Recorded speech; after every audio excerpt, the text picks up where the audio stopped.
एक युवती को पड़ोस में रहने वाले लड़के से प्यार हो गया। लड़का दूसरी बिरादरी से था, इसलिए घरवाले शादी के खिलाफ हो गए। ऐसे में युवती ने भागकर शादी कर ली। शादी के बाद उनके 2 बेटियां हुई। सब कुछ ठीक चल रहा था, लेकिन एक दिन उनकी जिंदगी में भूचाल आ गया। युवती के पति की अचानक मौत हो गई। आइए जानते हैं फिर आगे क्या हुआ। जब वो 15 साल की थी तब पड़ोस में रहने वाले मयूर नाम से लड़के से मिली थी। कुछ ही समय में दोनों अच्छे दोस्त बन गए। एक दिन मयूर ने उसको प्रपोज कर दिया। उसने भी हामी भर दी, लेकिन घर में ये बात गुप्त रखी, क्योंकि मयूर दूसरी जाति का था। लेकिन एक दिन महिला के माता पिता को ये बात पता चल गई। उन्होंने उसके मयूर से मिलने जुलने और बात करने पर पाबंदी लगा दी। लेकिन मयूर महिला के चचेरे भाई की मदद से उस तक पहुंच गया। दोनों भागकर रेलवे स्टेशन पहुंचे और शहर छोड़ दिया। बाद में उन्होंने शादी रचा ली।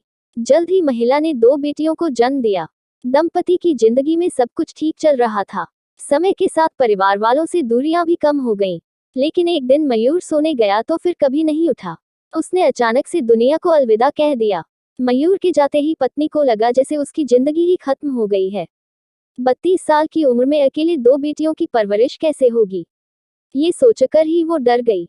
लेकिन बेटियों ने मां को समझाया, पिताजी हमारे दिलों में हमेशा में रहेंगे, लेकिन हमें जिंदगी में आगे बढ़ना होगा। बेटियों के जज्बे से प्रेरित होकर अकेली मां ने उनकी परवरिश का जिम्मा उठाया और देखते ही देखते 7 साल कैसे बीत गए पता ही नहीं चला।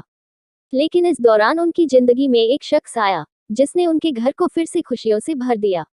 दरअसल पति मयूर के गुजरने के बाद बेटियों संग अकेली रह रही महिला की जिंदगी में एक अहम मोड़ तब आया, जब एक पारिवारिक शादी में उसकी मुलाकात बचपन के दोस्त मुकेश से हुई। दोनों के बीच बातचीत शुरू हुई। मुकेश ने महिला में दिलचस्पी दिखाए, लेकिन महिला अपने पास्ट को लेकर आशंकित थी। हालांकि कई महीनों तक मुकेश को परखने के बाद महिला ने उससे शादी कर ली। मुकेश को उसकी पुरानी जिंदगी से कोई ऐतराज नहीं था। महिला कहती है कि सब कुछ जानते हुए भी मुकेश ने मुझे और मेरी बेटियों को स्वीकार किया। बेटियां भी उसको लेकर सहज हैं।